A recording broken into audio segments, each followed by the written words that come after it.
So hello everybody, we'll be today studying about statistics. There's a difference between the data interpretation questions you get in the exam versus the statistics questions you get in the exam. Okay, I'll call statistics by the name stats now. Okay, so as to make you feel a little more comfortable. So DI have questions which have in which we need to extract some information out of the data which is given. Let's assume that there are scores of 10 students given, and in the di questions they're going to ask you that you need to compare the two scores of student A and the scores of student B. Okay, so a lot of comparisons, a lot of percentages, maybe a few times they would ask you the average, the maximum or the minimum. But in statistics there are three, or maybe let's say five major areas which they ask. They talk about mean, they talk about median, they talk about mode, they talk about standard deviation, they talk about standard deviation, and they talk about variance. So these three portions, mean, median, mode, are pretty basic. They are all interrelated, and just a tad bit higher, just a very small point higher, is the standard deviation and the variance concept. Okay. Firstly, we'll talk about mean, median, and mode in the first few minutes or the first few hours of the class, and towards the end, we'll find questions of standard deviation as well as variance. So let me talk about data. In stats, the kind of data which we get are that of three types. Okay, the first one being discrete data, the second one being ungrouped data, and the third one being group data. Okay, discrete, ungrouped, and grouped. So there are four kinds of data. I have written down the definition of all of them over here. You can read it, but I'll be talking about it as well. The most common form of data we find is ungrouped data. Okay, most common form of data we find is ungrouped data. Let's assume a student A, he scored the following marks in class 10th. Let's assume he scored 90% in one subject, 92% in the third subject, 90% in third subject, 39% in one subject because he was really bad at it, and 57% in another subject. So these are the five subjects that he chose in class 10th, and this was his score. So this kind of a data which is given out to you in a very raw fashion is called an ungrouped data. Okay, all the metrics which are applied to it, when I say metrics, I mean to say the kind of measuring quantities which we use. The measuring quantities, the most standard of them are mean, median, and mode. Mean, median, and mode, the most standard metrics. Okay, the most important statistics you can also talk about. Okay, so in this kind of a data, when you have raw data available to you without any head or tail, it just simply says these are the marks that are scored by a child. So that is called ungrouped data. Then secondly comes grouped data. Okay, this comes group data. So usually the size of the data set is pretty large. Okay, the size of the data set is pretty large, and what happens over here is, let's assume we have 100 students in the class. We only had one student in the ungrouped data. Let's assume there are 100 students in the data, and let's say there are A, B, C, D, E, and F. Okay, going on till a very long number. So if we have multiple students and they have scored in multiple subjects, what can be done is the marks can be divided into ranges. Okay, the marks can be divided into ranges. How does it help? It helps you to populate the data very easily in a table. It helps you populate the data very easily in a table. So that is when grouped data comes into play. Okay, simple ranges, simple simple ranges are given, and out of those ranges entries are done. Okay, entries are done out of those ranges. I hope you're able to understand. If you aren't able to understand, there would be questions which would come up, which would be coming up, and you have to solve them no matter what kind of data it is. The concepts lie almost similarly. In mean, median, and mode, the kind of formulas you'll get are going to be very standard, but you just need to identify, and you just need to segregate data in a very efficient manner. Got it? So we've learned about ungrouped data, we've learned about group data. Then talking about discrete data.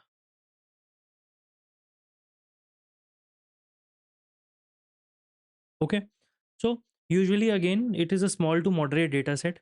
So usually what it would ask is that there are a few students A, B, C, and D, and the number of pens.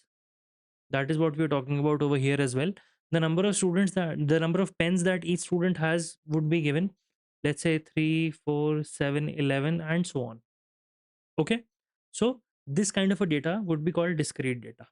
It is not a very hard and fast rule that you need to know very well what kind of data is grouped, ungrouped, or discrete. But for the basic brushing up or for the basic understanding, you must know what it is about. Okay, there won't, I believe there won't be any direct questions about deciding what kind of data is discrete, ungrouped, or grouped, but it will be much more useful to you when you're using the formulas, when we are applying the formulas in the examination. The main formulas would be that of mean, median, and mode, and towards the end we'll be learning standard deviation and variance. Okay, moving on. Now the basic mean formula. Okay, we're talking about the basic mean formula. I'll first talk about what mean, median, and mode means. Okay, what is the real reason behind all these statistics? When I talk about mean, mean is nothing but average. Mean is nothing but average. Okay, what does average mean? Average means the sum of observations divided by the total number of observations.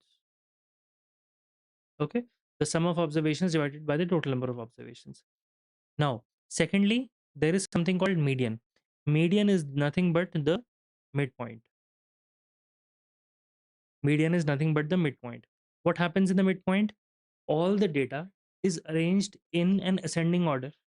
Okay, the data is arranged in ascending order,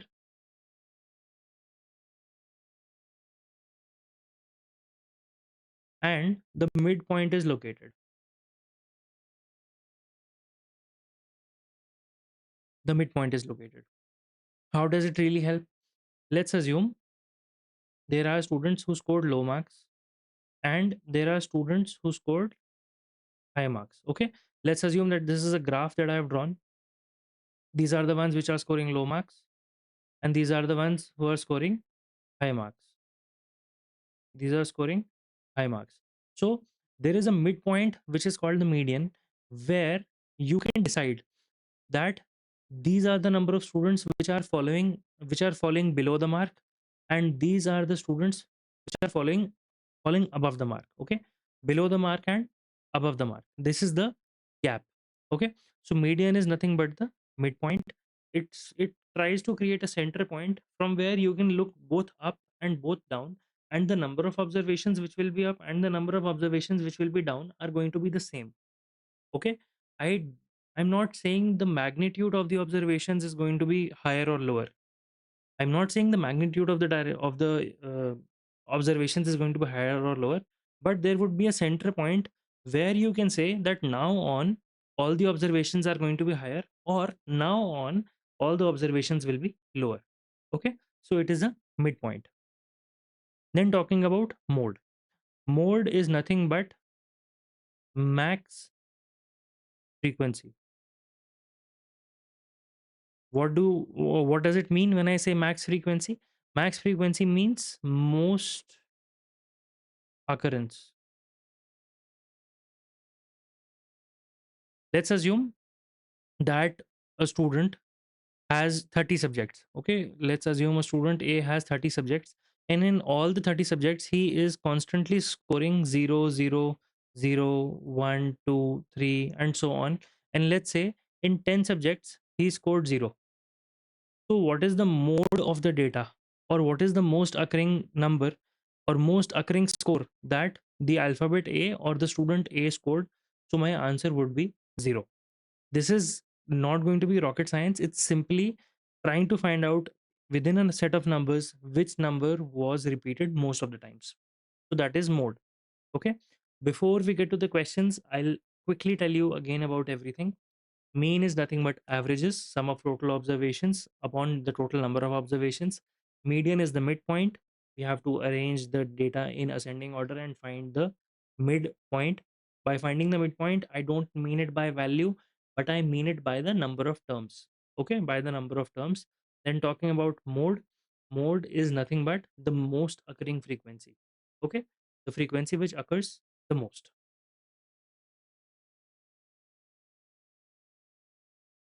As we have already discussed about the mean, median, and the mode, now I'll be taking you to the specific questions or the specific areas where these things are applicable. Okay, these things are applicable. We'll be solving real time questions. When I say real time questions, I mean to say that we will be solving the questions which have already been asked in the examination. Okay, so this is the first one over here. The marks obtained by 30 students of a class X of a certain school on a mathematics paper containing 100 marks are presented in the table below. Find the mean of the data. So what's happening over here is I have the marks with me. Okay, I have the marks with me. These are all different marks which were scored by the students. Now, the total number of students in a class are 30, but the number of students which are mentioned over here together form 30, but we cannot discretely find out what score each guy did. Why is it so? Because the numbers of students are grouped together. If somebody asks me how many students scored 56 marks, so I can say only two students scored 56 marks. So in such a situation, what you have to do is to find out the total marks scored by the entire class. You will have to multiply the frequency of students multiplied by the score by each student. Okay. Or I can say Fi into Xi. So once you do Fi into Xi, at that time you tend to find out, and you also take a summation of all the entries that you get. At that time you get the sum of observations, sum of all observations. Why did I even need sum of all the observations? Because I have to find out the mean of the data, and the most standard formula of mean is sum of all observations, OBS, divided by number of observations. Okay, so sum of observations divided by number of observations. If the sum of observations or the totality of observations would come by multiplying each Fi with the Xi and then adding them up, that will lead to the sum of the observations. What about the number of observations? The entire equation would be divided by the sum of Fi, okay, or the sum of frequencies. We are already clear that this entire story or Fi would add up to 30. Okay, so that's pretty clear. We'll quickly do Fi into Xi. Why am I doing it? Because 10 has one occurrence, 20 also has one occurrence, but 36 has three occurrences. That is why I have to multiply 36 three times. Why do I have to do that? Because there are three students in your classroom who have scored 36 marks each. Okay, this tabulated form just condenses your calculation, but it shows a bigger picture. Okay, if we actually see, we can only see 4 and 4 8 and 4 12 13. We can only see 13 entries over here, but only with the help of 13 entries we were able to plot, or we were able to see the entire situation of 30 students. Got my point? So we'll quickly multiply both of them, and over here I'm going to write out the values. 10 ones are 10, 20 ones are 20, 36 threes are 108, 44s are 160, 53s are 150, 56 twos are 112, this is going to be 240, this is going to be 280, 72, 80, 168, no, 2 eights are 16, 2 176, 3 twos are 6, 3 nines are 27, 276 and 95. Okay, I'll quickly try to add all of them up. I'll try to add two at a time. This is going to be 30, Okay, I will have to follow the, and also in statistics, remember this very well, that follow the slower approach. Okay, use the longer approach, because you will find the answers to be very very close. So it's better that you take 10 seconds extra to do the calculations. Okay, we have 30, we have 268 over here. We are adding two at a time, 268. Then we have 262. Then we have 400, 480, 520. We have 520. Then we have 152 over here. Then we have a 95, which is standing alone. Then we also have a 12 and 15 and 452 over here. Okay, so this is the sum which we get. We get 1, 2, and 3. This is 6. 6 plus 5 is 11. 11 plus 8 is 19. Okay, we have 19, we have 10, 13, 19, 25, 27, and 37. We have 3 over here, right? 3 plus 2, 5, 7, 12, 13, and 17. 1779. So my answer comes out to be 1779 divided by 30. Okay, so we have 15. Yep, I think this is divisible by 3 at least. Yeah, so 3 fives are 15, 3 nines are 27, 3 threes are 9, and a point. So the mean of the data is 59.3. Okay, the mean of the data is 59.3. Moving ahead, the arithmetic mean of the following data is, we have 5 entries over here. That means the total, or the number of entries, or the total number of frequencies is 5. What about the sum of all the observations? The sum of all the observations are, this is 40, this is 60, and this is another 40, this is 100. So 100 upon 5 gives me the answer as 20. So 20 is my final answer. Good enough? Let's move ahead. Now, in this particular question, the one which we've done over here, this could have been solved with the help of assumed mean. Okay, this particular question could have been solved with the help of assumed mean. What do I mean when I say assumed mean? In this situation, we have to assume a mean value.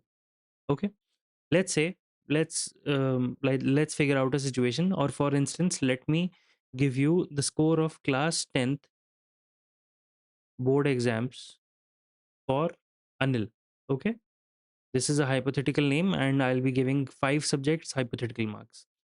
The maximum score was 100, and Anil scored the following marks. Okay, Anil scored the following marks: 90, 85, 75, another 90, and 95. Just because the data set right now seems to be small, it will be easier and quicker for you to add them up and divide it by 5 to find out the percentage. But here, I wish to teach you the assumed mean method. In the assumed mean method, we have to assume a mean which lies somewhere in the middle and is supportive in the calculations. Okay, it lies somewhere in the middle and it is supportive in calculations. Like, I can see that all the numbers over here are divisible by 5. So I will try to assume a mean which is divisible by 5 as well, so that calculations give me simple answers, right? So here, the maximum number is 95 and the minimum with 1 is 75. So let me assume the mean to be somewhere around 80. Yep, 80 is a good number. So I will assume that the mean was 80.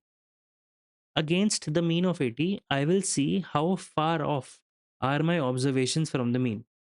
For every term which is higher than the mean, I would put a plus sign. And for every term which is below the mean, I would add a minus sign. Okay, I'll do it quickly over here. This is plus 10. It is because 80 plus 10 is 90. So this is plus 10. This is plus 5. This is minus 5. This is plus 10. And this is plus 15. Now I will, instead of doing a bigger calculation, by adding 90 and 85 and everything, I will do smaller calculations. Okay, I will do smaller calculations. This plus 5 and minus 5, these both get cancelled out. Okay, the plus 5 and the minus 5 get cancelled out. I'm simply adding them up, and I can see a plus 20 plus 15 is plus 35. I can see a plus 35. Now, if somebody asks me my average score or the percentage that Anil scored in class 10th boards, I shouldn't say 80 plus 35. I should say that 80 was the assumed percentage and 35 was the deviation of marks from the assumed percentage, and that was spread across 5 subjects. Okay, so 80 plus 35 upon 5, which would give me 80 plus 7, or as simply as 87% as my final answer. Okay, 87% is my final answer. I hope we are good to see that. Yep, everything is good. Chalo, moving on. Now, in such a question, you have weight. The range of the weight is given. Okay, this is the weight range. The range of the weight is given. You have the number of students who have their weight in this category, and then you have to find out the mean. Okay, you have to find out the mean. Firstly, let me tell you how to solve the questions in the range method. This is a range which is given, and if somebody asks you what is the weight of the 10 students, so you will say it's between 40 and 50, but they would strictly ask you, tell me the exact weight. But you won't have an answer to that. What is the reason? Because you don't know. There is no, it hasn't been specified in the question. But if the invigilator or the teacher is very strict, he would still be after you, that you need to tell me the exact weight of the 10 students which are falling between the range of 40 and 50. So your answer should be very strict and very clear, that the weight of the 10 students falling in the range of 40 and 50 is 45 each. Got it? The weight is 45 each. So this is an assumption that is taken. This is not a part of assumed mean. This is basically a part of data which is grouped data. This is a grouped data which is in front of you. So we cannot put our finger on a single value that can represent an entire class. When I say that, I mean to say, for the 28 students who are falling in this category of 60 to 70 kg of weight, you cannot pinpoint on a single number that can represent all the 28 numbers. That can represent all the 28 students which are lying between 60 and 70. So for our own convenience and for mathematical convenience of this situation, we have to assume that between the class size, between the class range, which is between 60 and 70, there is a midterm. There is a midterm to which is sufficient to represent the entire class of 60 to 70, that is 65. Now that you have a single number, now that you have the midpoint, so you get the midpoint and you get a single frequency. You get a single frequency.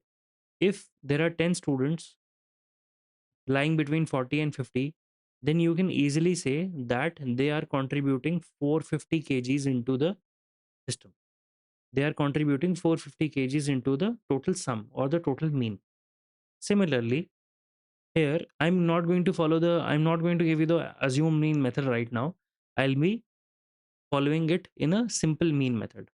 Okay, 55 into 25, 25 fives are 125, another 12, 125, then 137, 1375. Yeah, 65 into 28. Okay, that's a little tough. I'll first do it with 4. 4 fives are 20. This is 260. 260 into 7. 7 6 are 42. 4 7 2s are 14. 14 plus 4 18. 1820. Yeah.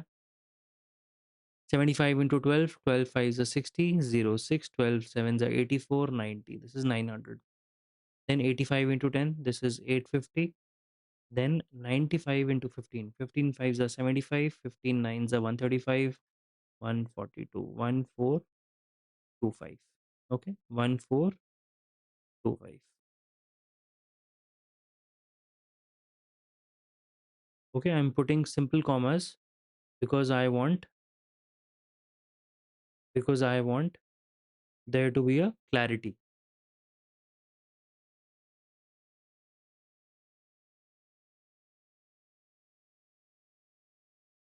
So yeah, we have all our entries available to us. Now we need to have the total number of students which are there. 15 plus 25 is 40, 50, and this is 90 and 100. So we have 100 total students. We have the mid values available with us. We have the fi into xi available to us.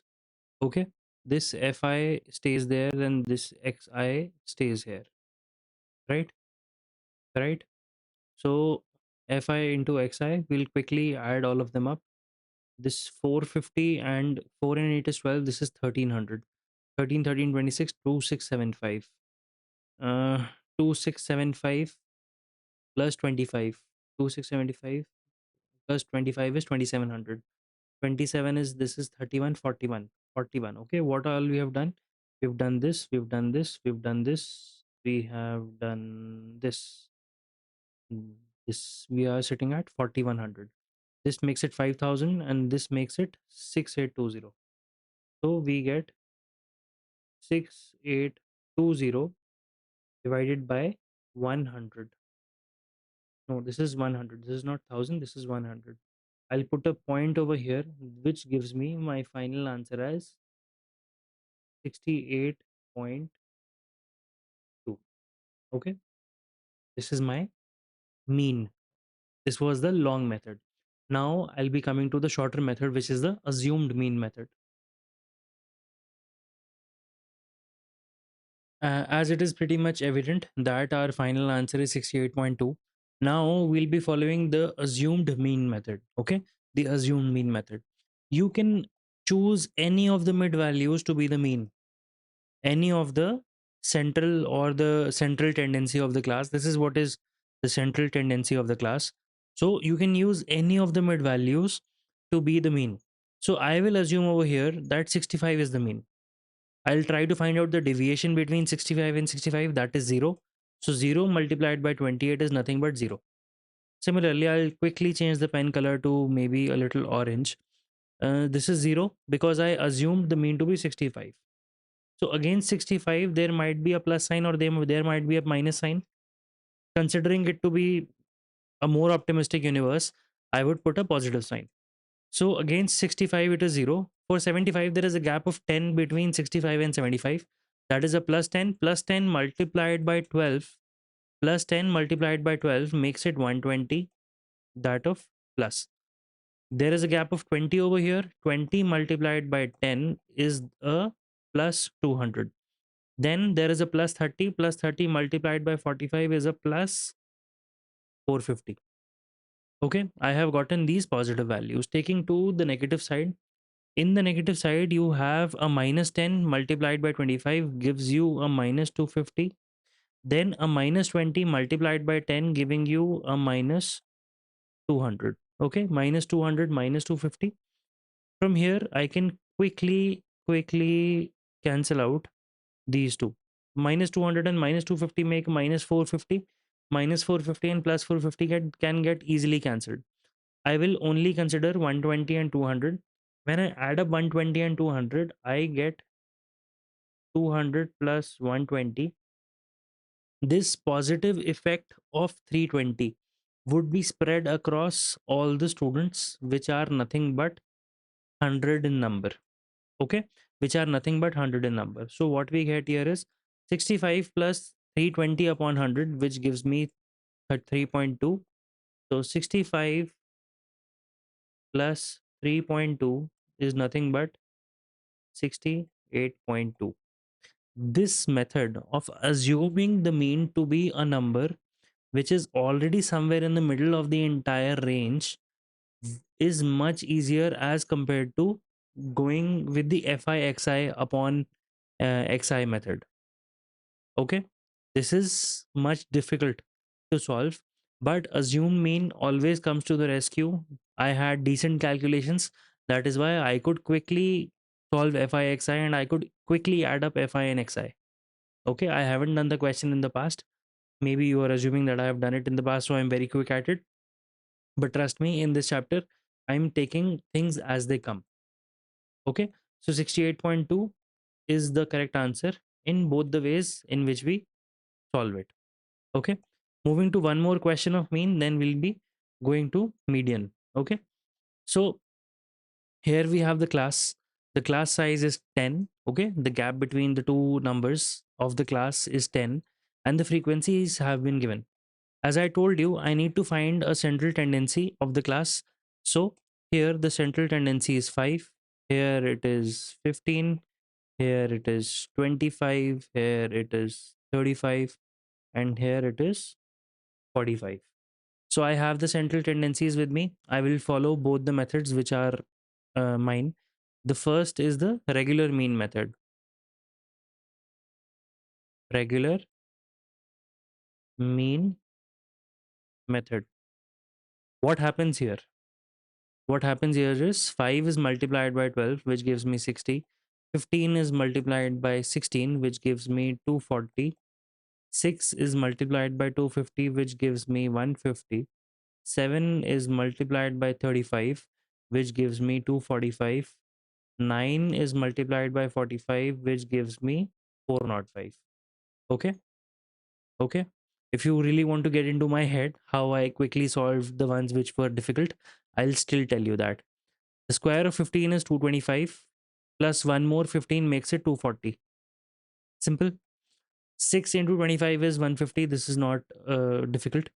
7 multiplied by 35. 7 square is 49. 49 multiplied by 5 or 50 multiplied by 5 minus 5 would give me a 245.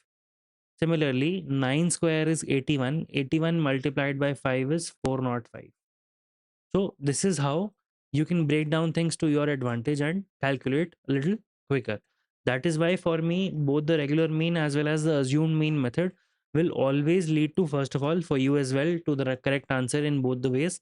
But the amount of errors that you can make in the regular mean method are a little high. So I would recommend that you go with the assumed mean method. Okay, good enough. Let me quickly solve it. What are the total number of students in the class? The frequency would tell us that this is 28, 34, 41. Yeah, 41 plus 9 is 50. So we have 50 students in all. Let me quickly add it all up. This is 300, this is 450, 850. Yeah, 855. Then a 45 is 900. 900 plus 200 is 1100. We have 1100 over here, which is Fi into Xi. This is the total. This is the total of all the observations which are there.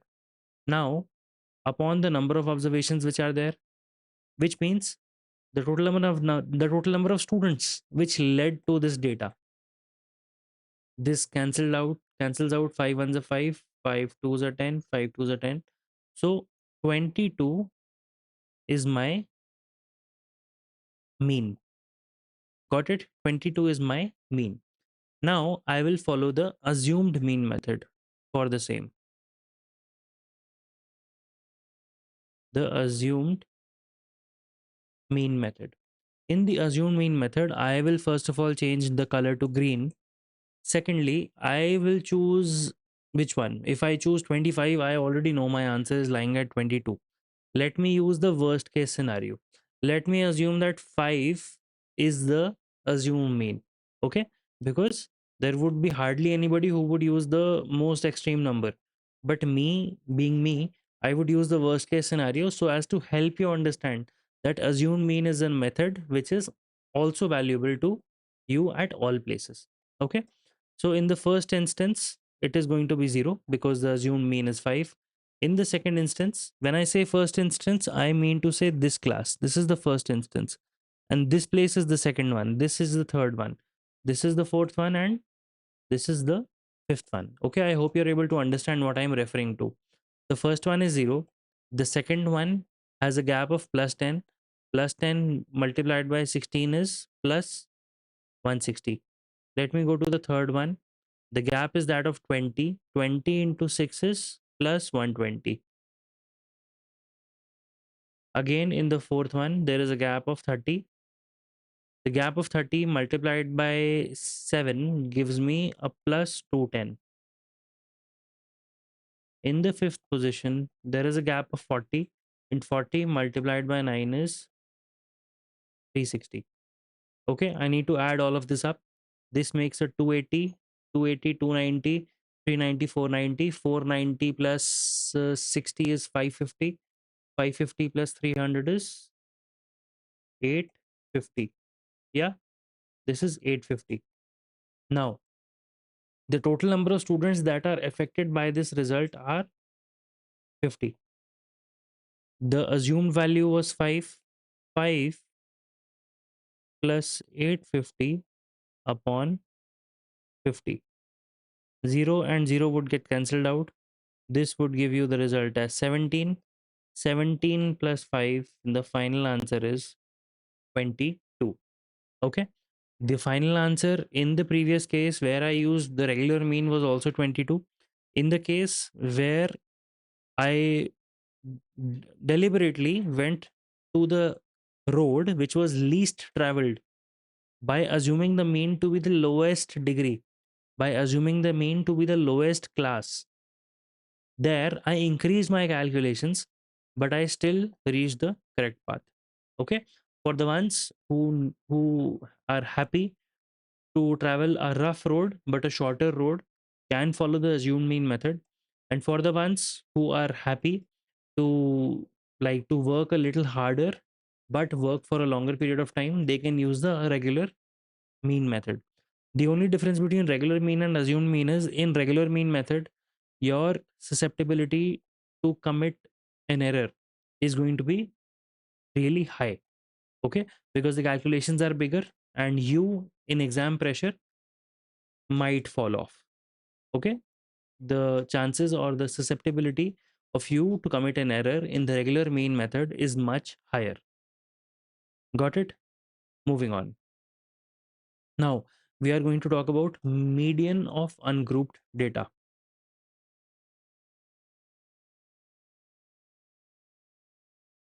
So we have this upcoming concept of median of ungrouped data. In an ungrouped data, what we have is that we have numbers coming in at random.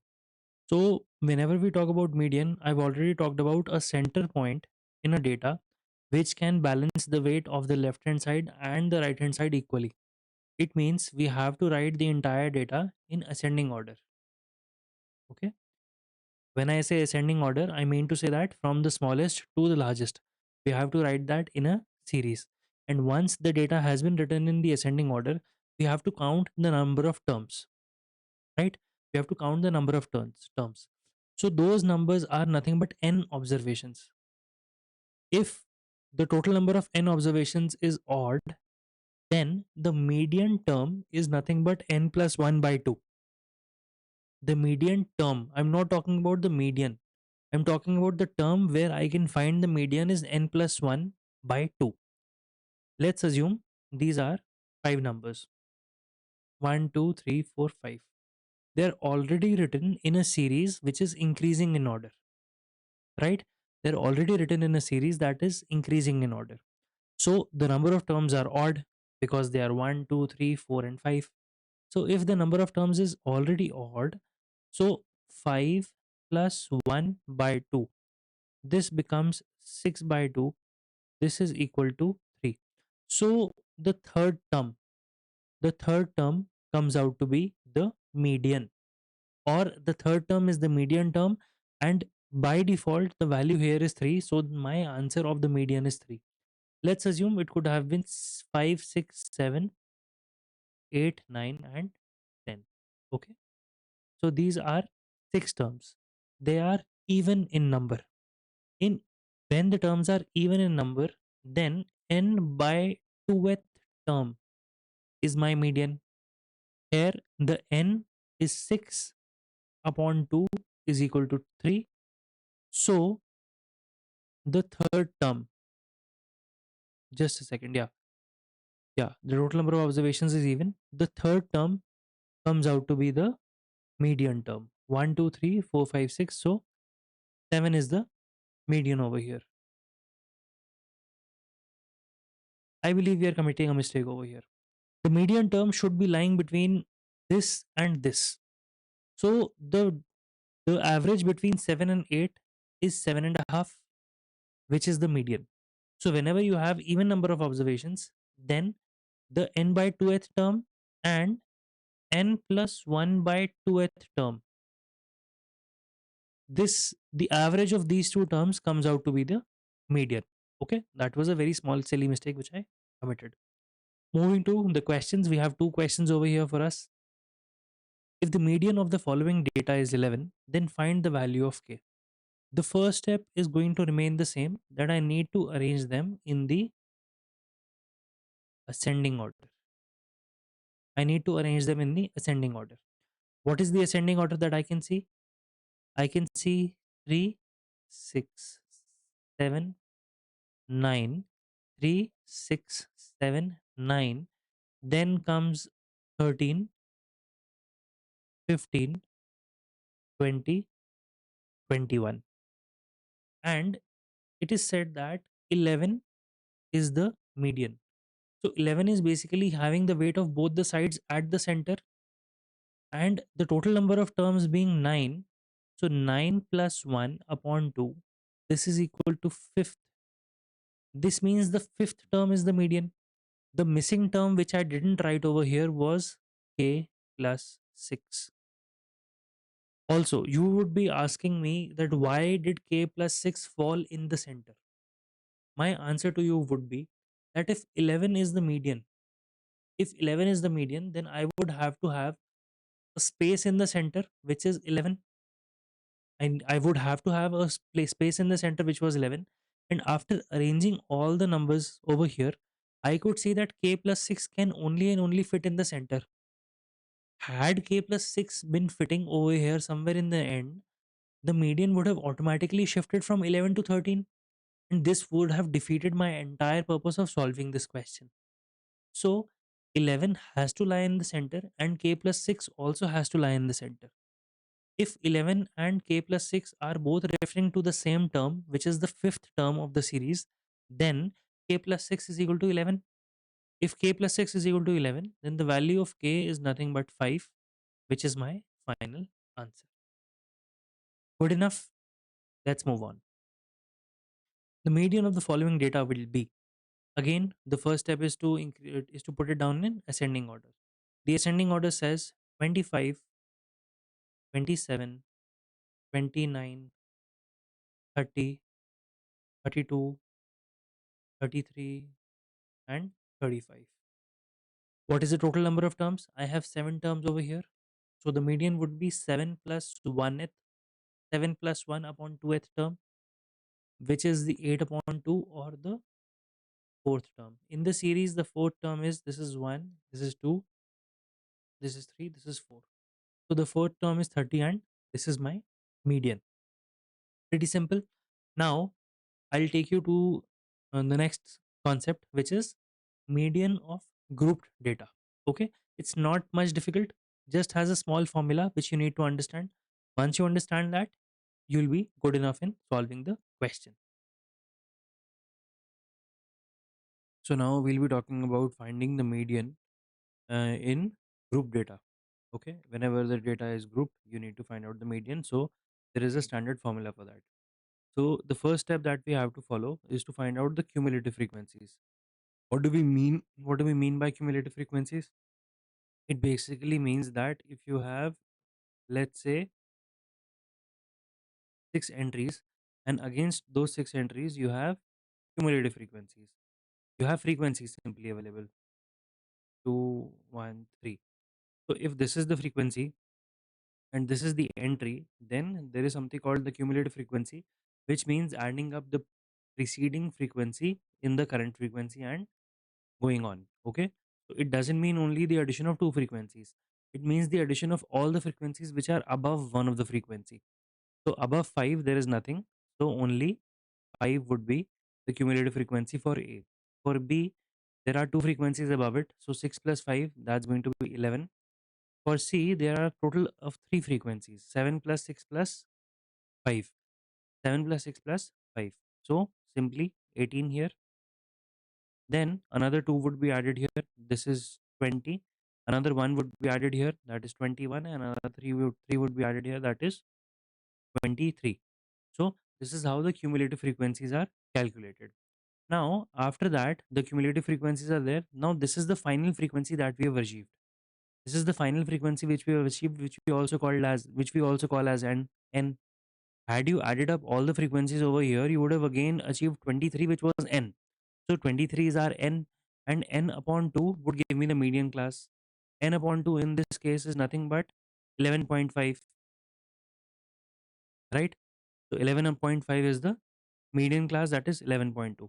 11.5 falls above B, which is 11, and falls under C, which is 18.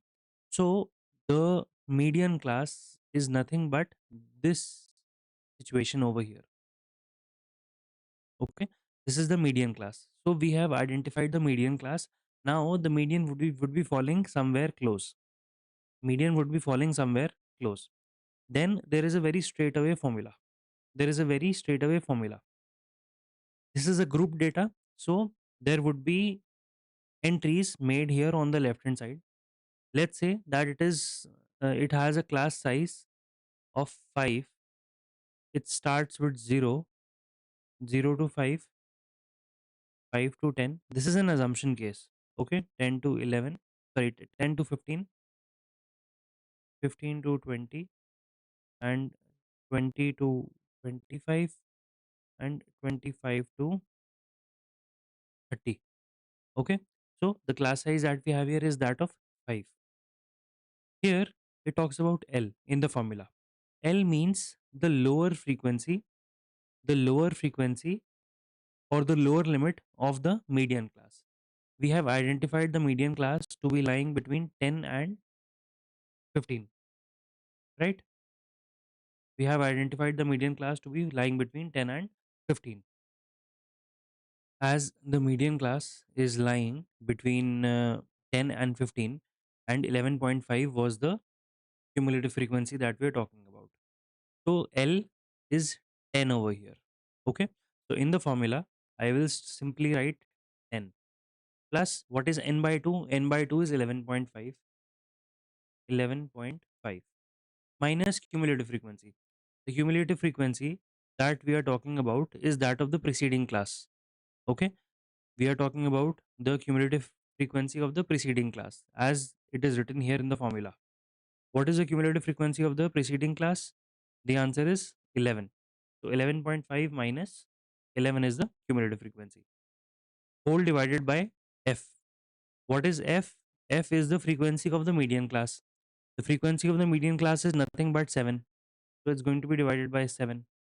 Then we have to multiply it by class size. This entire bracket needs to be multiplied by class size. The class size that we've chosen, or the class size that we have gotten in the question, is 5. The class size is nothing but the gap between the limits. It is nothing but the gap between the limits that are mentioned against the frequency. Okay. The gap between the limits, so 0 to 5 is a class size of 5. 5 to 10 again is a class size of 5. You need to check only one. It is very easily visible. What is the class size? So my final answer would come down to be 10 plus 0.5 upon 7 multiplied by 5. So this would give me 10 plus 5 fives are 25, 25. This comes out to be somewhere around 2, no, 3.5 something, right? No, it's 3.5. No, it's not 3.5. It is 3.5 upon 10. That is 0.35. So 10.35 is my answer. 10.35 is my answer. I had to take up an example so as to make things easier for you. I'll quickly take you to one of the questions which was asked in the exam as well. Okay. So this is the question. A survey regarding the height of 51 girls in a school was conducted, and the following data was obtained. So the total number of girls that we have over here is 51. We could have calculated it by adding all the frequencies or checking the last entry of the cumulative frequency.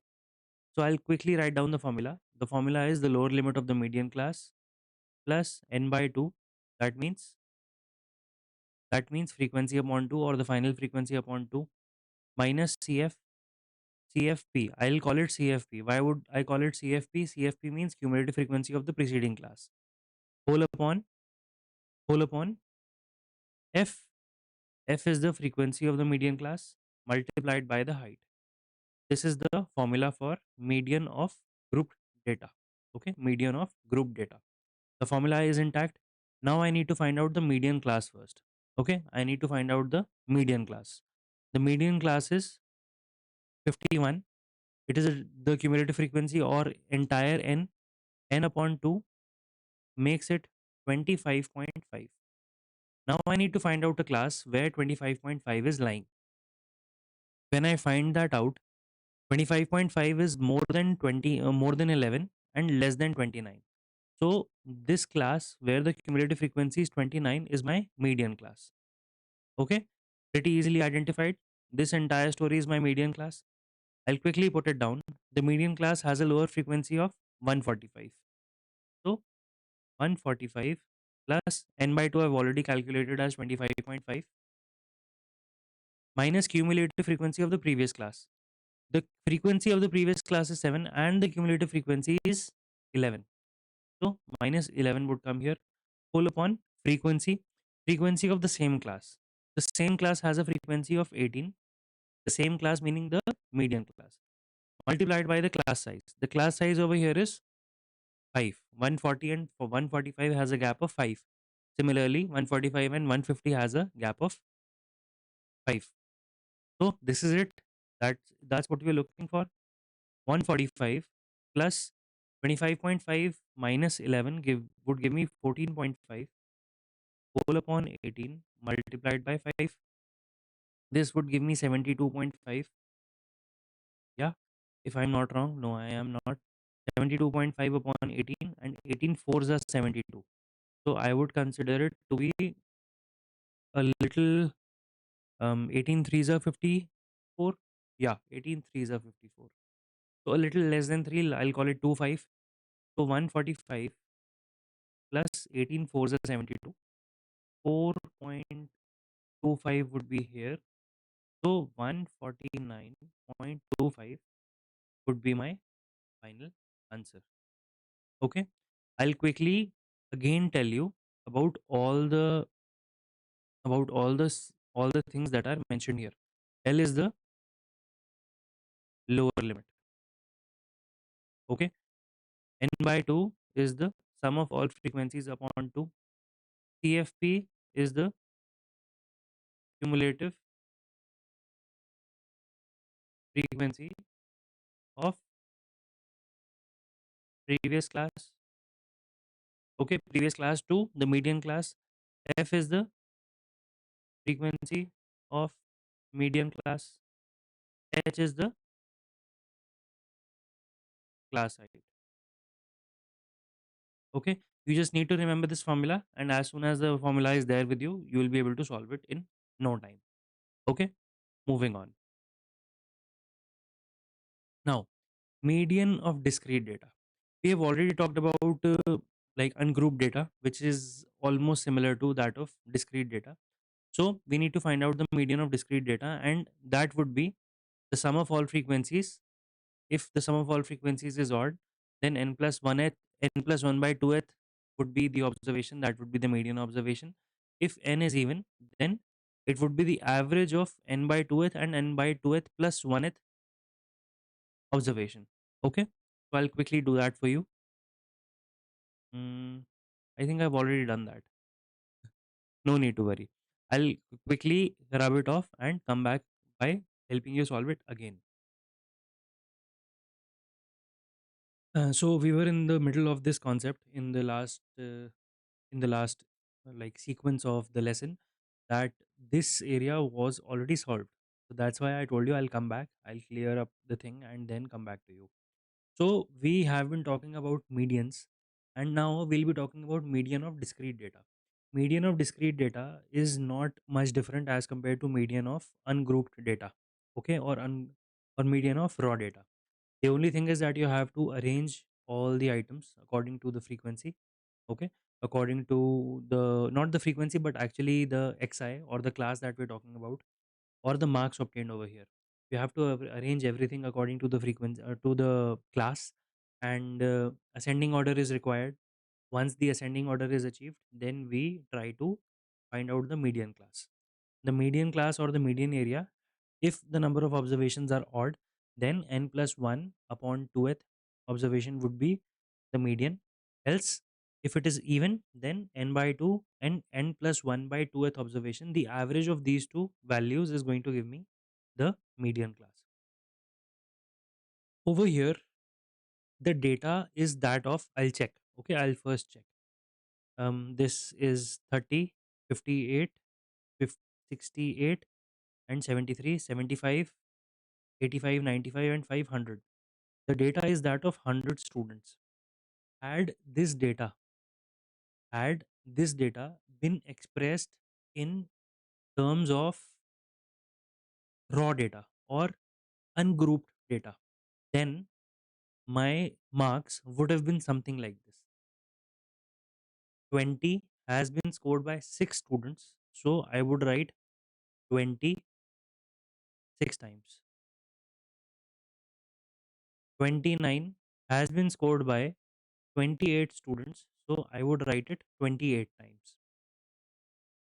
28 has been scored by 24 students, so I would write it 24 times. So that is how my entire class situation would have looked.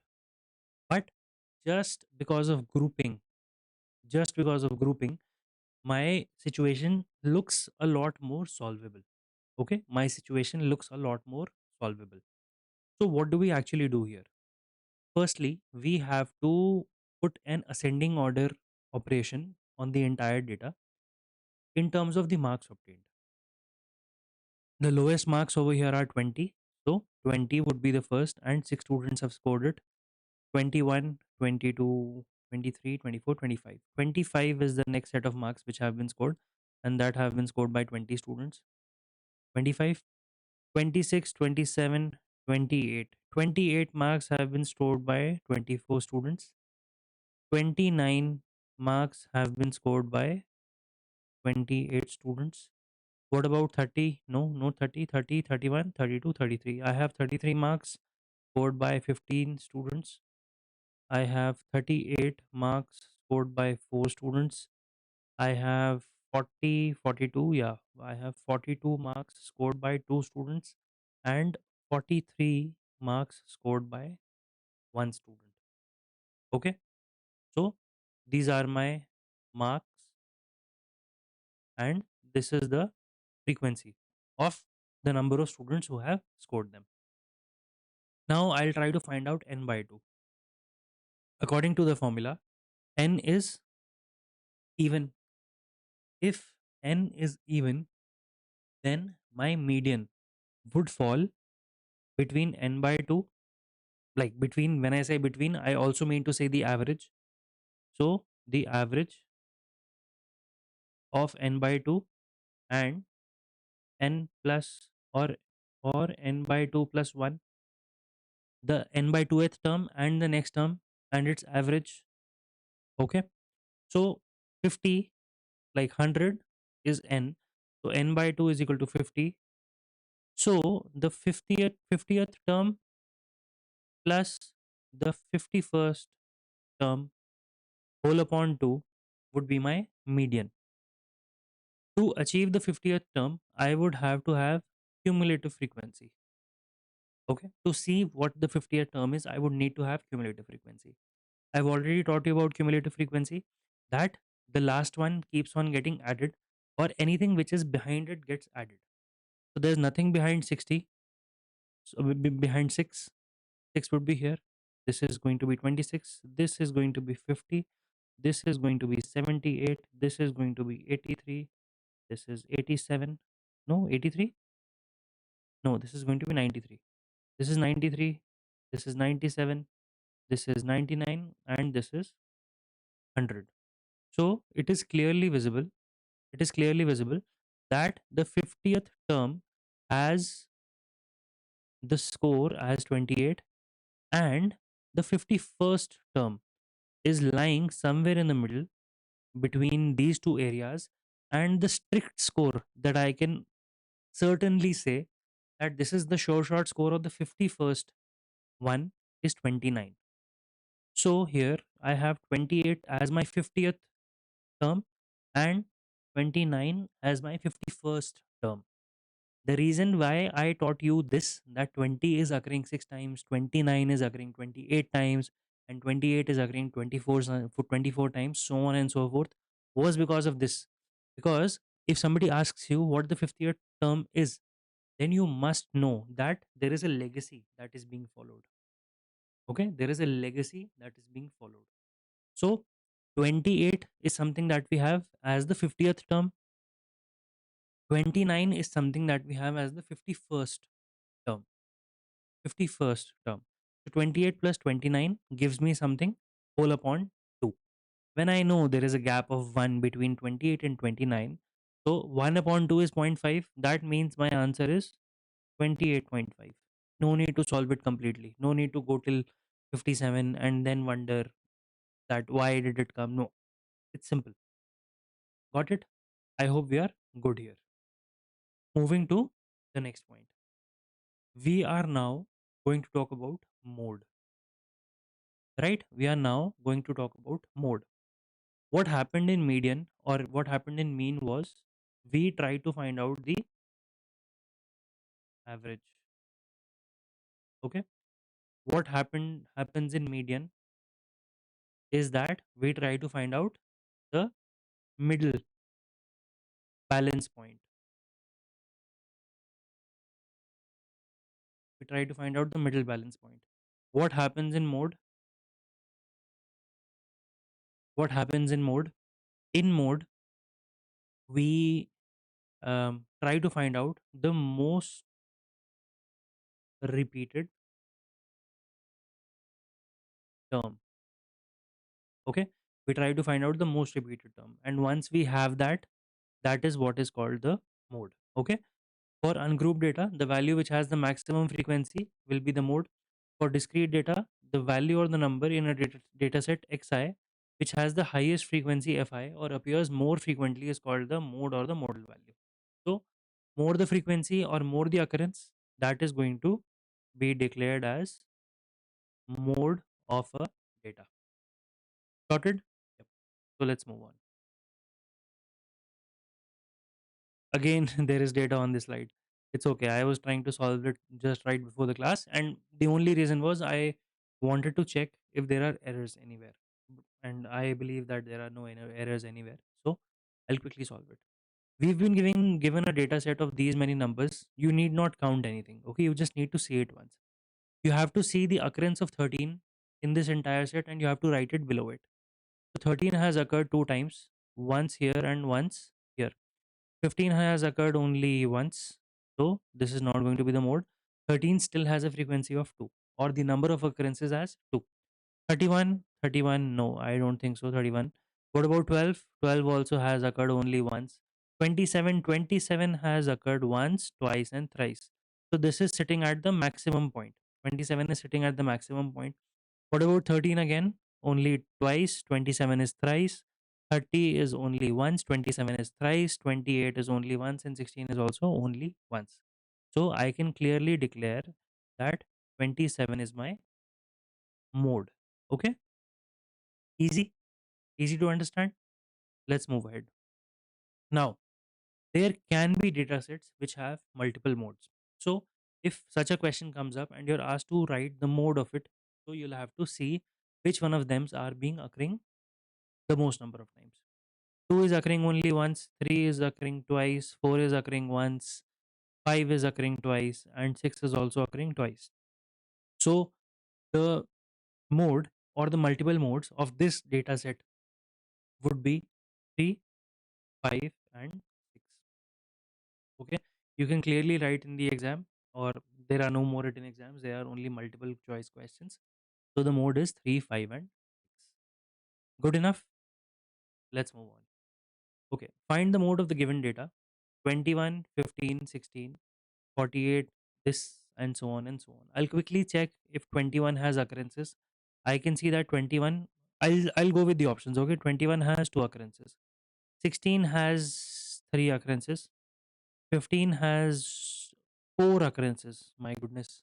6 has 3 occurrences.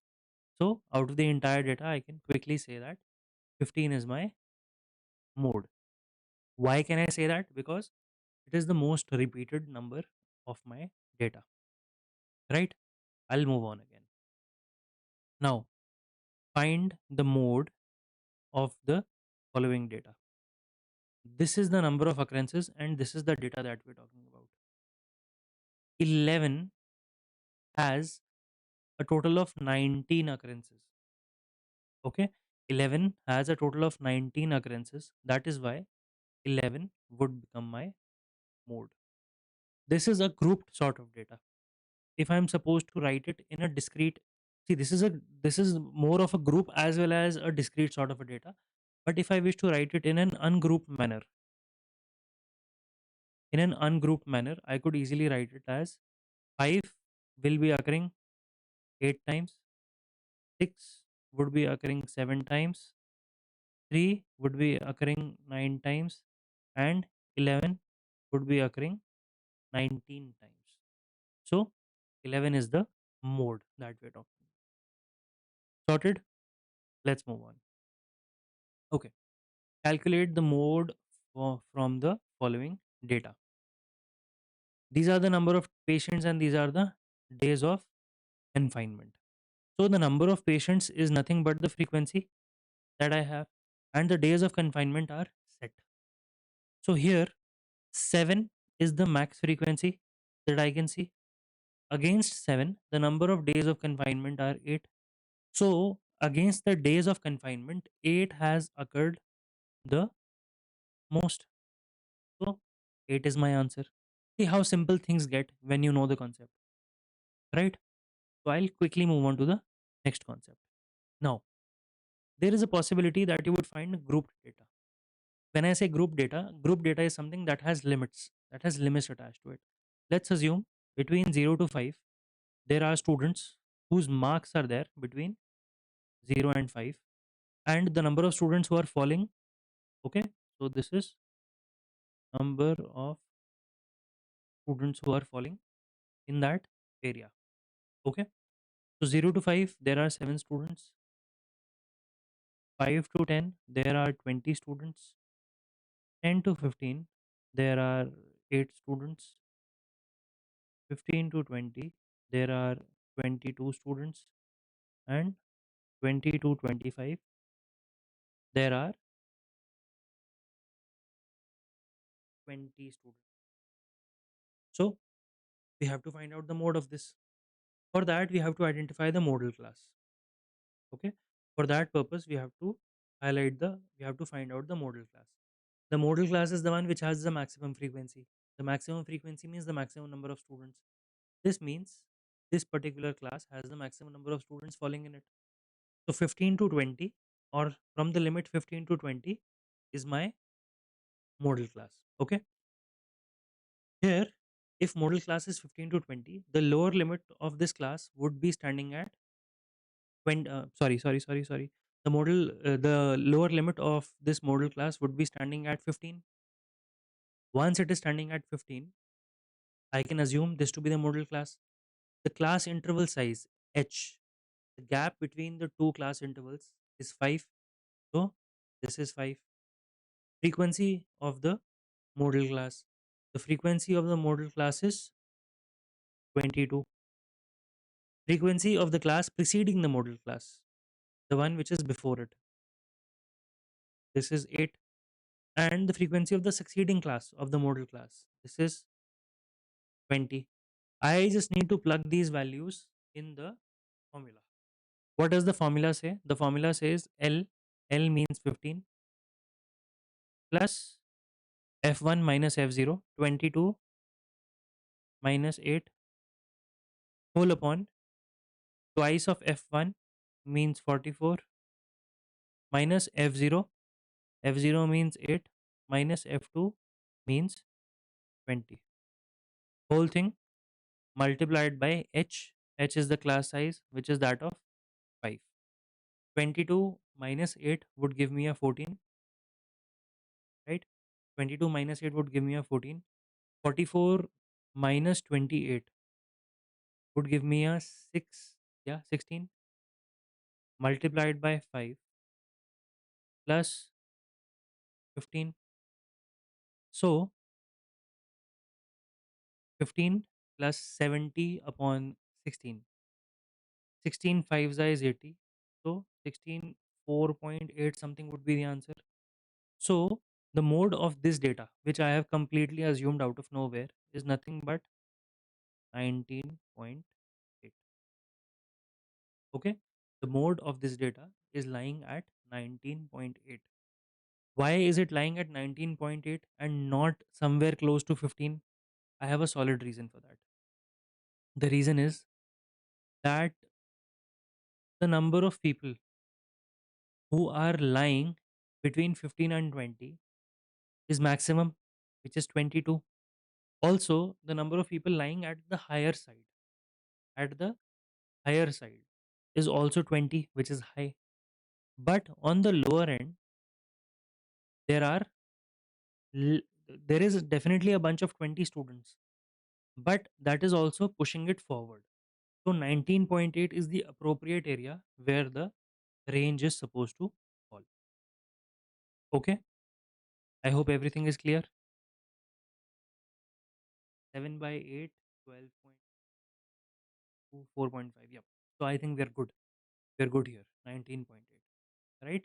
I'll quickly take you to the question. Now, a survey was conducted, 20 houses, NGO students resulted the following frequency table, family members in a household. Right? Now, number of families is the frequency, 8 is the maximum frequency. This calls it the model class. The formula is L plus um, H multiplied by F1 minus F0, F1 minus F0. This, let me call this F as well. Twice of F1 minus F0 minus F2. Okay. F0 minus F2. This is multiplied by H. I am just confirming that. The lower limit is sitting at 3 plus the class height is nothing but 2. This is multiplied by F1 minus F0. This is 8 minus 7. Then we have 16 minus 7 minus 2.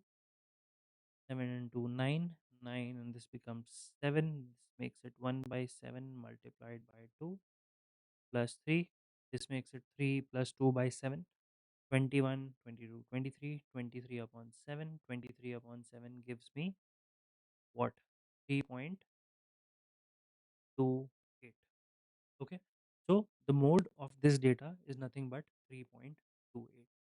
Now, why is it lying closer to 3 and why not closer to 5? Because the maximum frequency or the maximum crowd is sitting closer to 3, right? Because between 1 and 3, there are 7 families. Between 3 and 5, there are 8 families. If you check, there are hardly 20 households. And out of those 20 households, 15 of them are already sitting in the range between 1 to 3 and 3 to 5, or simply between the range of 1 to 5. So the mode is going to lie on the upper side, right? The mode is going to lie on the upper side. I hope I've made myself very clear with this question. Again, I'll move on. Okay. This question might seem a little long, but we're talking about mode. Okay. We're talking about mode over here. I'll quickly read it for you. A set of data presented in the form of of a frequency distribution table with class intervals and the respective frequency had a mode of 48.5. The lower boundary of the model class was 46.5. The frequency of the model class was 34. The frequency of the class interval just preceding the model class was 32. And the frequency of the class interval just succeeding the model class was 25. What is the width of the model class? I'll quickly write down the formula for mode first. The formula for mode is equal to L plus H is multiplied by F0, which is the modal class, F1, which is the one preceding it, twice of F0, the modal class, F1, which is preceding it, F2, which is succeeding it, multiplied by H is already there. Okay. So I'll quickly solve it. The lower boundary has been written as 46.5. The frequency, what is the mode? What is the mode? The mode has already been given as 48.5. Okay, 46.5 plus H needs to be found out. F0, the frequency of the modal class has been given as 34. The one which is just preceding it as 32. Whole upon the frequency of the class interval. We first have to have 2 multiplied by 34, which would make it 68. Minus 32 is something which we already have. The one which we are succeeding it with is 25. Okay, H is something we need to find out from this equation. This would go here, it would just leave a 2 here. 2 plus H multiplied by 2 whole upon 68 minus 57. Okay, 68 minus 57. That gives me an 11. That gives me an 11. Yeah, 68 minus 57. If I'm not wrong, yes, that gives me an 11. So 2 is equal to H multiplied by 2 upon 11. That gives me my answer of H as 11. Okay, that gives me my final answer as 11. I hope it is pretty much clear. I'll move on to the next concept. Now, between mean, median, and mode, there is an empirical formula. Okay, the empirical formula you must always learn it in the same manner: median, mode, and mean. P median is equal to mode plus 2. Okay, do not remember it in the negative one in the negative formula because that is a little difficult. It's always easier to remember the formulas which are in plus. Okay, I'll quickly move on and apply this. For sample data, mean is 60, median is 48. What is the mode? Okay, thrice of median is equal to mode plus twice of mean. Thrice of median means 144 is equal to mode plus twice of mean, which is 120. So the mode for this data comes out to be 24. Easy, good enough. I'll do one more such question. Mean and median of a normal distribution have been given as this. The median is 23. 23 multiplied by 3. Twice of mean, 2 sevens are 14. 2 twos are 4 and 5. 2 twos are 4. 45.4 plus mode. Okay, I'm writing MO as mode. 3 threes are 9. 3 twos are 6. Equal to mode plus 45.4. Anything with zero point 0.6 would be my answer. So this is my answer. Need not even solve it completely. Got it? I'll quickly move on. Yep. Now there is a concept, the concept of range.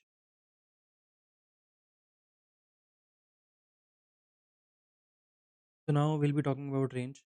Range is basically the difference between the largest and the smallest value in a database. In a database of all the discrete values, or let's say the ungrouped data, the difference between the largest and the smallest value is just called the range. What do we use it for? We basically use it for very small definitions about how big the data size is, how, like, what is the range between the all the numbers are falling. So that is where range is used. Okay. So simple question. Find the range of the data set. We have a 0 over here and we have a 45 over 48 over here. So 48 is the highest number, minus 0 is the lowest number. So the range of the data set is nothing but 48. Okay, range of the data set is nothing but 48, right? Moving on. Now, what happens is, what happens is we find out the mean of the data, right? We find out the mean of the data. Then this data was taken out of a discrete set of data. Okay, from a discrete set of data, the data was taken out and a mean was achieved. After achieving the mean, what we do is we try to find out the absolute value between mean, between the difference of mean and the data set, right? Once that value is achieved, we take an average of it. We take an average of it. So what are we actually trying to do? Deviation means deviation. Deviation as a word means how far away, how far away are we from a certain point. When I say mean deviation, it means average deviation. Okay, average deviation about the mean means that we have to find out the average of the deviation of my raw data from the origin being considered as the mean. Okay, unless and until I solve it for you, you won't be able to get it. Okay, I'll quickly show you the steps. Find the mean of the data set means find the mean first. Calculate the absolute difference. Absolute difference means be it negative, be it positive, you have to give a positive quantity out. So calculate the absolute difference between each data point and the mean. Take the average of the absolute differences. So I will be calling this data to be mean, which we find out first. And in the end, the same average or the same mean which we take up, I will call that an average. Okay. The meaning is the same. The concepts are a little different. I'll take you to the question quickly. Find the mean deviation of the data. I'll first quickly write down the data with a good amount of space between them, right? 35746. So we have five numbers here. N is equal to 5, and the sum is nothing but 1525. The sum is 25. So the mean, I'll call it xi here. Okay, so the mean is what we need to find out. The mean is 25 upon 5, which is nothing but 5. The mean is 25 upon 5, which is nothing but 5. Now I'll try to find out the difference. Okay, this is xi, this is x. Mean is xi minus, this is xi. 5 minus 3, it is 2. 5 minus 5, it is 0. 5 minus 7 is 2. And 5 minus 4 is 1. 5 minus 6 is again 1. So this is the difference. So we have found out the deviation. Okay, the difference is also called the deviation. How far away is it from 5? Okay, difference from 5. And this 5 is nothing but the mean. So the deviation of mean has been found out. Now I need to calculate the mean of this again, or the average of this again. So 2 plus 2, 4, 5 and 6. I have 6 here as the sum of all the deviations. Okay. So what does mean deviation mean? Mean deviation means, okay, this is mean deviation. It means sum of all deviations whole upon number of data points. The number of data points is already 5, which is n as well. So the sum of all deviations is 6 and number of data points are 5. So 1.2 is my answer, right? So this is the mean deviation of the data, mean deviation from mean. Cool. I'll quickly move forward. I'll quickly move forward. This question is something which I will come back to. I will come back to this question. I'll quickly take you to the concept further. You all understand that we are talking about deviation. When we talk about mean deviation, We are talking about nothing but an average. Average deviation means difference.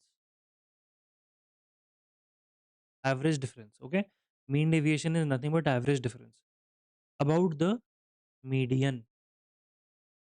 Now, this is a cool concept. In the previous questions, we were talking about mean deviation about the mean. Now we are talking about mean deviation from the median. In a data, as we have already learned to find out the median, we've already learned how to find out the median. Median is nothing but the middle point which can balance both the sides of the data equally well, or the center point or the central tendency of the entire data set is called the median. So once you have that median ready with you, at that point you have to find out the difference between each data set and median, between each data set and median. So once you find out that difference between each data set and median, that is when you find out the deviation. And once the deviation is available with you, you have to take an average out of it. As in the previous question, I told you how easy it was, how easy it was. Similarly, this situation is also going to be very easy. Okay.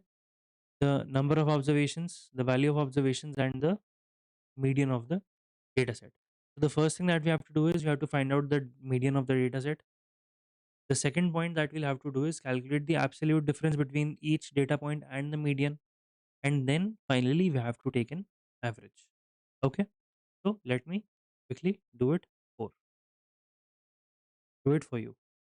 Find the mean deviation if the median of the data is 4. I need to find out the mean deviation. Mean deviation needs to be found out against median, right? I already have the median as 4. I already have the median as 4. Let me put the data out: 2, 3, 4, 5, and 6. Had it not been declared that the median is 4, we could have still found it out by simply putting all of them in ascending order and finding out the middle number. The middle number is automatically 4. Now I need to find out the deviation against median. Okay, these are my quantities.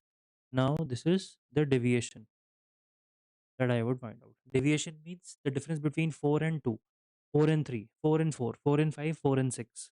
Okay, 4 and 2, the difference between 4 and 2 is 2. The difference between 4 and 3 is 1. The difference between 4 and 4 is 0. 4 and 5 is 1 again, and 4 and 6 is 2 again. So this is all of my deviation. Now I need to find out the sum of deviation. The sum of deviation calls it to be 6. 6 is the sum of deviation. Now the sum of deviation about median upon total number of data set upon total number of data set. So the sum of deviation about median is 6 upon the data set is that of 5 points. So again, my answer comes out to be 1.2. Okay, my answer comes out to be 1.2. This is the mean deviation that we are talking about. Now, find the mean deviation and the mean deviation about median of the data set 3, 10, 10, 4, 7, 10, 5. What I'll do is I'll quickly write them out separately, and I will also write them in an increasing order. Why? Firstly, because the mean deviation about mean needs to be found out, as well as the mean deviation about median needs to be found out. Let me quickly see. First of all, I'll be placing it. This is xi 3, 4, 5, 7, 10, 10, and 10. This is my entire data set xi. Okay. I'll quickly find out mean and median. Okay, I'll quickly find out mean and median. To find out the mean, I'll quickly add all of them up. This is 13, 20, 30, 34, 39, 49. So 49 is my total sum of all the values. 49. Okay. What about the number of values or the number of data points I have? That answer is 49. This is 1, 2, 3, 4, 5, 6, and 7. That is 49 by 7. That means the mean is nothing but 7. Similarly, when this entire data has been written in the ascending order, this is 1, 2, 3, 4, 5, 6, and 7. So it is already odd. Odd means the 7 terms which we have plus 1 n plus 1 upon 2. This means 8 upon 2. This also means the fourth term. In my sequence, the first, second, third, and fourth. The fourth term, which is the median is also 7. I have both the values with me. I have both the values with me. So firstly, this is very clear that the mean and the median both are same. This means any option which doesn't give you the same answer is the wrong option. That has also been established. So one of the answers could be 3 or 3 or 18 by 7, 18 by 7. Okay. Either one of the two would be the answer. Now, even if I talk about deviation against mean or I talk about deviation against median, both my answers are going to be the same, right? So I'll only talk about deviation. The deviation point that I'm looking for is 7. 7 minus 3 is 4. 7 minus 4 is 3. 7 minus 5 is 2. 7 minus 7 is 0. 10 minus 7 is 3. 10 minus 7 is 3. 10 minus 7 is 3. Right? I'll quickly add all of them up. This is the deviation which I have, be it about median, be it about mean. The numbers are the same, so I don't care. I'll quickly add all of them up. This is 7, 8, 9. 9 and 9 is 18. So the sum of deviation,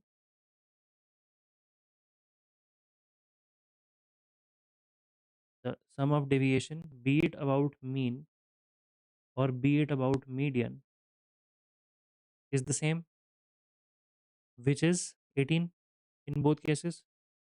Also, the total number of terms which I have with me, they are 1, 2, 3, 4, 5, 6, 7. The n is nothing but 7. So my answer to both of them, to the sum of deviation or the mean deviation about mean and mean deviation about median, is both going to be the same, which is 18 upon 7 and 18 upon 7 in both cases. Right? I rightly found it out, and that is my correct answer. Moving on. Now, we are going to talk about variance and standard deviation. Okay? Variance is the average of squared differences between each data point and the mean of the data set. It means that we need to find out the average of squared differences between each data point. Squared differences. Okay? What are we talking about? Squared differences between each data point and the mean of the data set. That means this is this is deviation, deviation against mean, the deviation against mean, and that too has to be squared. Okay, the deviation has to be found out, that has to be squared, then a sum of it has to be found out, and then it ultimately has to be given an average point. Okay, now it is a measure of how much the data values in a data set deviate from the mean. Okay, that is variance. Now if we talk about standard deviation, standard deviation is nothing but, we have already talked about variance here. If I talked about standard deviation, standard deviation is nothing but root of the square root of variance. Okay, it is nothing but the square root of variance. A low standard deviation means that the data points tend to be closer to the mean, while a high standard deviation indicates that the data point are spread out over a wider range of values. Okay, it basically shows you the degree of closeness or the degree of furtherance between the mean. Okay, between the mean and the data. Right, I'll quickly solve it now. Find the standard deviation and variation of this data set. I'll quickly find out. I'll quickly write the data set first. I'll do the standard practice. Okay, I'll put it in an increasing order: 8, 9, 10, 11, 12. What does what how does it really help me when I write this data in an increasing order? First of all, it helps me count the data. Okay, 8, 9, 10, 11, 12. There are 5 data points. Secondly, it quickly gives me the mean or the median of the data.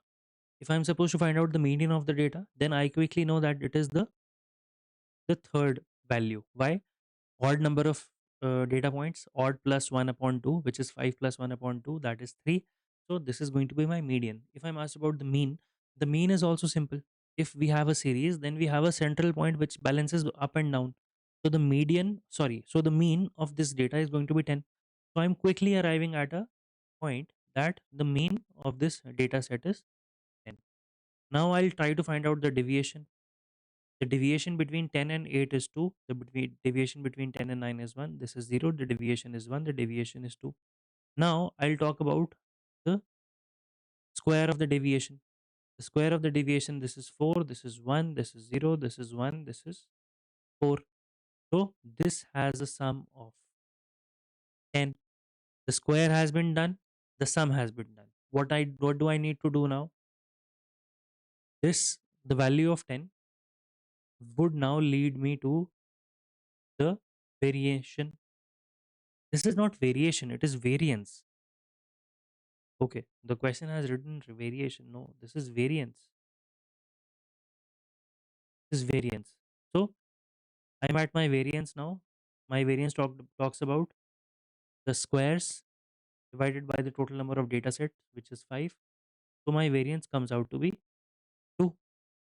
Now, if I'm supposed to find out the standard deviation, I'll quickly go back and see that standard deviation is nothing but the square root of the variance.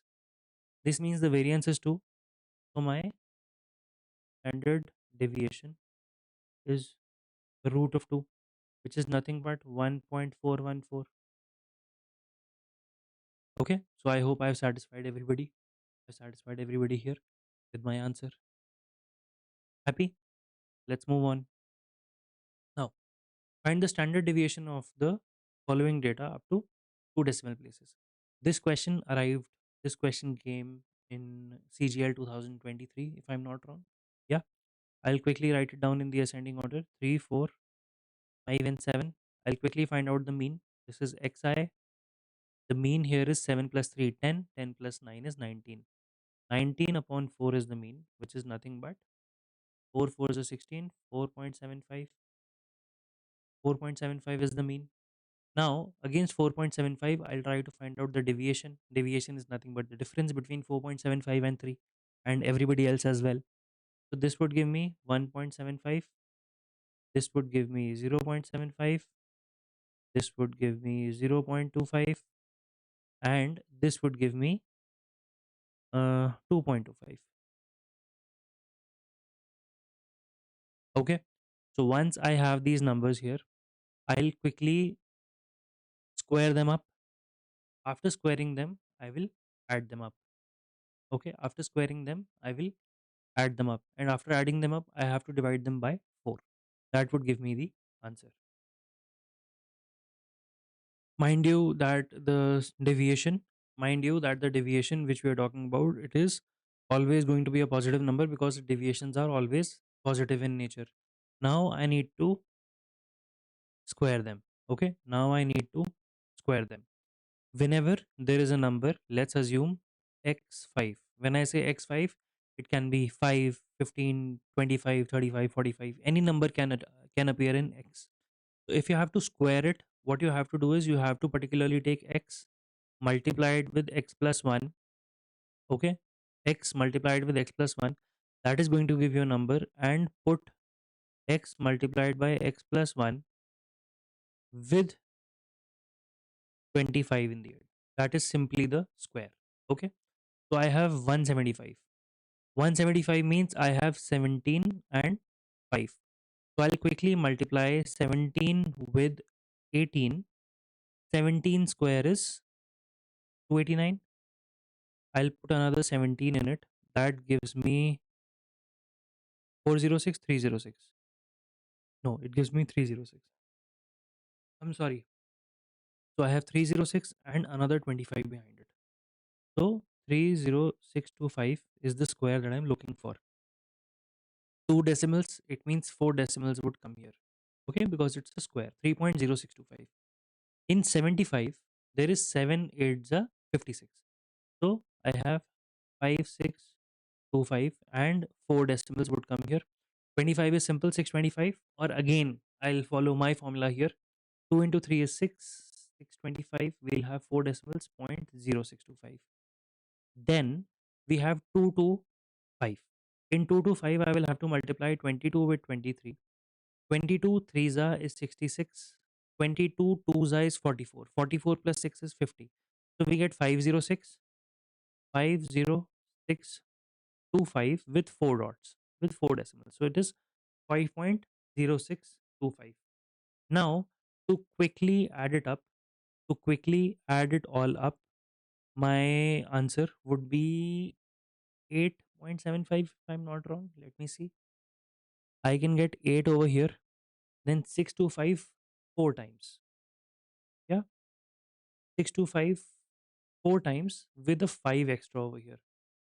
So 25 multiplied by 4 would be 100. That is one carry. Then 6 4s are 24. That would make it 25. Yeah, 25 and another one. 75. This would give me an 875 if I'm not wrong. Yes. The answer would be 8.75. Now, this was the tough portion where all of the people were confused. 8.75 is something that I've achieved, which is the sum of all the squared deviations. Now I need to find out the average. Now I need to find out the average. Once the average is achieved, I need to find out the square root of it. The average of this would be 8.75 divided by 4. This is the average that I'm looking for. This is the variance. After that, I'll have to take a square root of it. So 8.75 upon 4 is my answer. 875 upon 4, this would give me 2.1. Yeah, 35. 4 nines are 4 eights are 32. So 2.875, 2.1875, another root. So any number which is, let's say, around 21, if there is supposed to be a square root of it, how much would that be? No? How much would that be? 14, 256, 196. Yeah. So 218, it's very close to 14's square. Or let's say 25's square, a little less than that. Okay. 25 means like 15's square is a little less than that. So 15's square is 225. We are talking about 218. So something less than 15. So 1.48 or 14, 14.8. It's very close. So 1.48 is my correct answer in this. Okay. This might be a little difficult for you to understand, but I'll quickly repeat it. I have to find out all the deviations first, which is not difficult because I am finding out the mean here with the help of 19 upon 4, which is 4.75. Squaring might be a little tough, but I have given you a trick how to find out the squares of anything which has a 5 at the unit digit. So we have the 5, we have the square, we have all the squares here. Adding them up was not a task. If you quickly see that 625 is repeating multiple times, quickly multiply it by 4 and then use it again. Right? 8.75 upon 4, 2.1875, 1.48. Not very tough, but yes, a little laborious. The question needed a little labor work. Okay, it's okay. We must do it. Now, there is something called the coefficient of variance. It has a very simple formula.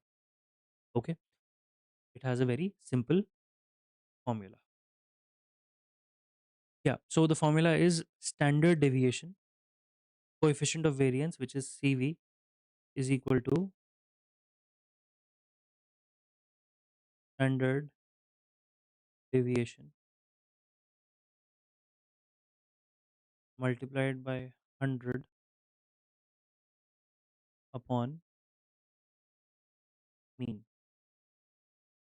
The coefficient of variance is expressed in the terms of 100, in the terms of percentage. Okay, I've already written the 100. So it is expressed in the terms of percentage, right? So I'll use the same formula in the next question. It tells me the coefficient of variation of a data set is 33.33%. So this is 33.33% is equal to the variance has been given to be 49. My formula says that coefficient of variance is nothing but standard deviation upon mean into 100 with a percentage sign. So I already have 33% as my answer. So that means this is 33.33. I can quickly switch it to 1 by 3, which is also a portion. In a way, I can say that 3.33% is equal to 1 by 3. So 33.33% is equal to the standard deviation. What do we have as a standard deviation? Standard deviation is nothing but the square root of variance. What do I have as variance? I have variance as 49. The square root of variance 49 would be 7. So I have 7 over here. I need to find out the mean according to the question. 7 upon mean into 100. Okay, this 100 is of no relevance over here because I have already converted the percentage into fraction form. 7 upon mean is here. This means the value of mean is nothing but 7 3s are 21. Okay, the value of mean is 21. This brings us to the end of the chapter. We have completed all the concepts. I'll quickly make you go through all the concepts that I've taught. Okay, bit by bit, I'll quickly take you there. I've talked about the kind of data we have: discrete data sets, ungrouped data sets, and group data sets. There are 5 major points that we learn: mean, median, mode, standard deviation, and variance. In mean, we try to find out the average. In median, we try to find out the midpoint. In mode, we try to find out the frequency. In mean, we have found out that the sum of all observations divided by number of all observations is going to give us the mean. The the formula is almost similar. We talked about the assumed mean method, which helps us find out the mean a little more quickly with lesser calculations. We assume the mean to be something, and then we find out how much deviation is there. The final deviation is in positive or negative, and we quickly arrive at the mean with the help of this method. Then we talked about median. Median is nothing but putting the data in ascending format, then finding out the mid value, which can balance both the sides equally. Okay, that is median. We've talked about the total number of observations being odd, where the median comes out to be n plus 1 upon 2th term, and the number of observations being even, where the median comes out to be the n by 2th observation, and the n plus 1 by 2th observations average. Okay, we've talked about it. Then we've talked about the median of the group data. Okay, the median's formula you must remember: it is L plus n by 2 minus cumulative frequency of the previous class whole upon f multiplied by h. I've already talked about it. I am pointing out to those things in the video right now. Okay. Then we've talked about surveying, uh, not surveying, but basically we've applied the same formula of median in the question. Then we've talked about median of discrete data, which is not much different from the ungrouped data. It's almost similar, right? Then we've talked about mode. Mode means the most repeated term or the data point which has the highest frequency. Okay. We've talked about it in 3 questions over here. Then we've talked about mode of group data. Mode of group data also has a long formula. This is a very standard question which comes in almost every exam. L plus frequency of the model class minus frequency of the upper class whole upon twice of frequency of the model class minus frequency of upper class minus frequency of lower class multiplied by the class height. Right? The formula is here on the screen. We've done it twice or thrice. Then there is the empirical formula: 3 median is equal to mean is equal to mode plus 2 mean. Okay, 3 median is equal to mode plus 2 mean. Then quickly we've done it in 2 questions. Then we've talked about the range. Range is the maximum value of a data set minus the minimum value of the data set. It basically talks about the variability of how far the data would go. It talks about the breadth, not the length, but the breadth of the data set. Okay, we've talked about range. Then we've talked about mean deviation. Mean deviation is nothing but how far from the mean can the data set go. Okay, and the mean of that, the average of how far the data set can go away from the mean of the data set. Here, I've told you about the difference between the average which we take towards the end and the mean which we start from. Mean is that of the data set, average is of the outputs we receive of the deviation. Further, not much, similar. Mean deviation also I've talked about. Okay, mean deviation against median I've also talked about. The only difference is that we are now checking how far things are going away from the median, not from the mean anymore. Okay, the average difference from the median. That is my point. Finally, we like did two or three questions. Then variance and standard deviation. Variance is nothing but the average of the deviation against mean, and that too squared. Okay, and standard deviation is nothing but root of variance. In the end, right now I just talked about the coefficient of variance, where coefficient of variance is nothing but standard deviation divided by mean multiplied by 100. Right? I hope that brings us to the end of statistics. If there are any questions that need to be asked, please ask them as freely as possible. Right? Thank you so much for being there in the class.